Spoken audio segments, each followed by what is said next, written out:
보셨다시피 코로나로 인한 경제적 충격이 예상보다 큽니다.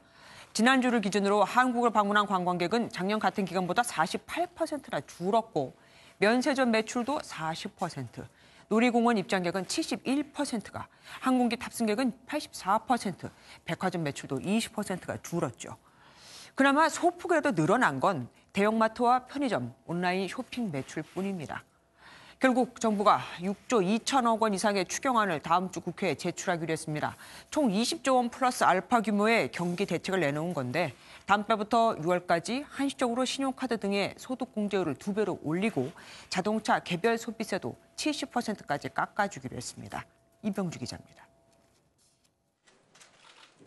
정부는 소비 활력을 높여 침체된 경제 상황을 극복하겠다는 뜻을 밝혔습니다.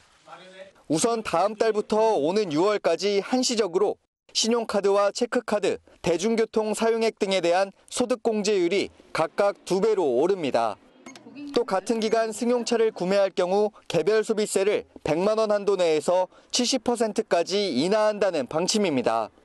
2015년 메르스 사태 당시 30% 인하했을 때보다 2배 이상으로 큰 폭입니다.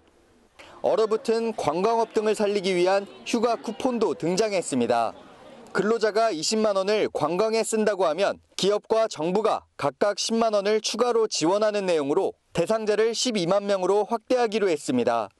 돌봄시설 휴원으로 불가피하게 휴가를 내고 8살 이하의 자녀를 돌보게 될 경우 부부 합산 최대 50만 원까지 지원합니다. 일단은 버텨야 다시 일어날 수 있습니다. 내수가 더 어려워지지 않도록 하는 데 온 힘을 쏟겠습니다. 지난해 큰 인기를 끌었던 고효율 가전기기 환급제도도 추경 예산을 통해 2천억 원 규모로 다시 시행한다는 방침입니다. MBN 뉴스 이병주입니다.